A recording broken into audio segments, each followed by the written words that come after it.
Thank you so much. Thank you, everybody. Thank you. Thank you very much. Thank you. Please, everybody have a seat. The show's not over.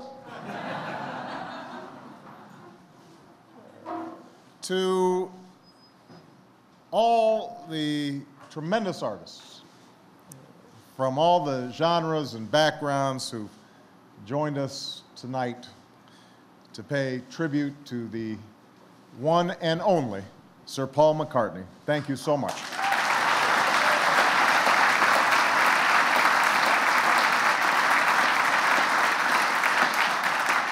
Stevie Wonder, the Jonas Brothers, Faith Hill, Emmylou Harris, Lang Lang, Herbie Hancock, Elvis Costello, Jack White, Corinne Bailey Ray, David Grohl, and the funny man Jerry Seinfeld. Give it up for him.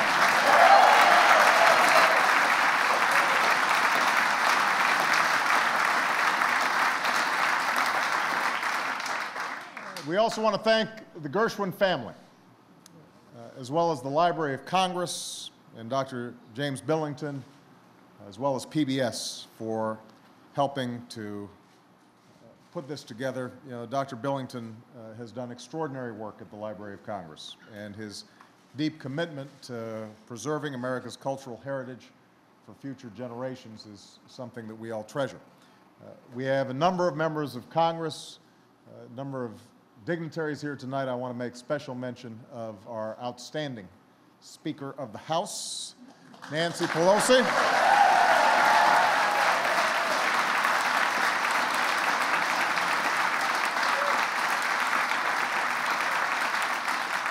You will not find a bigger supporter of the arts than Nancy Pelosi, and so we're grateful for that. You know, even as we gather here tonight to present this annual award for extraordinary contributions to American music and culture, that's right, we stole you, Paul. It goes without saying that this has been a very difficult time. We've gone through a difficult year and a half, and right now our thoughts and our prayers are with friends in another part of the country that is so rich in musical heritage. The people of the Gulf Coast who are dealing with something that we simply have not seen before. And it's heartbreaking. And we reaffirm, I think, together our commitment to see to it that their lives and their communities are made whole again. But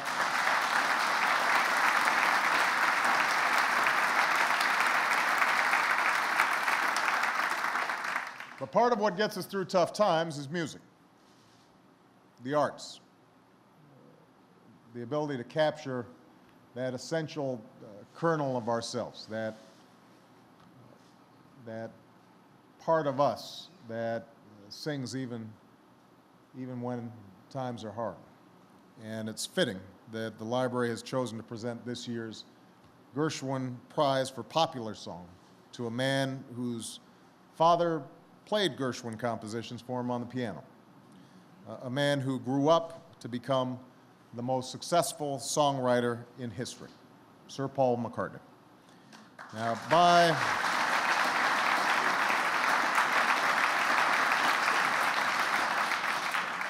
by its very definition, popular music is fleeting. Rarely is it composed with an eye toward standing the test of time. Rare still does it actually achieve that distinction. And that's what makes Paul's career so legendary. It's hard to believe that it's been nearly half a century since four lads from Liverpool first landed on our shores and changed everything overnight. And I have to share this story. While we were sitting here, I learned that the bass that Paul was playing on stage is the same bass that he played at the Ed Sullivan Show, which he told me it cost him 30 pounds. He says he suspects it's worth a little more now.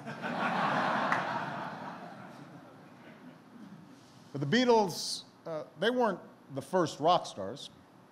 they'd be the first to say that others had opened that door for them. But they blew the walls down for everybody else. In a few short years, they had changed the way that we listened to music, thought about music, and performed music forever. They helped to lay the soundtrack for an entire generation, an era of endless possibility and of great change. And over the 4 decades since, Paul McCartney has not let up, touring the world with the band Wings or on his own, rocking everything from small halls to Super Bowls. He's composed hundreds of songs over the years, with John Lennon, with others, or on his own. Nearly 200 of those songs made the charts. Think about that. And stayed on the charts for a cumulative total of 32 years.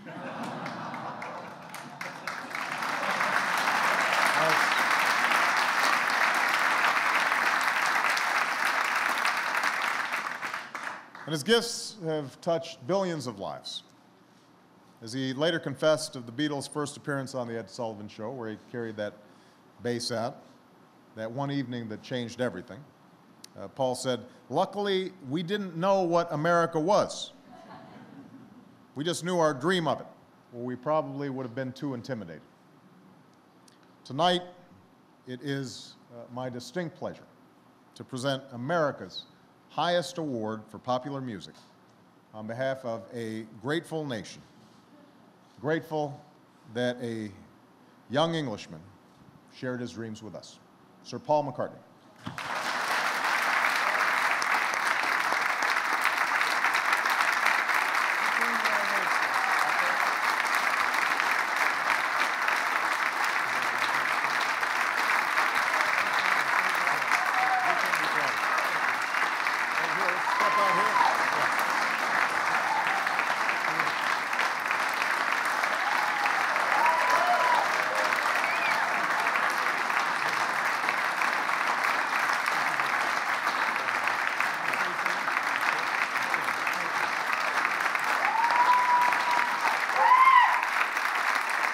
President of America, Barack Obama. Whew.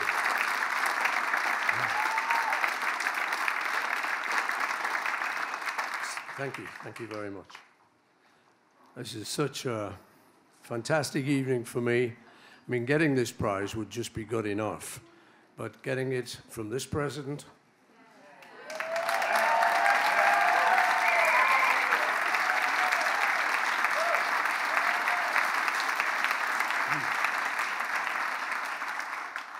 and Mr. President said, you know, we're going through difficult times on a number of fronts.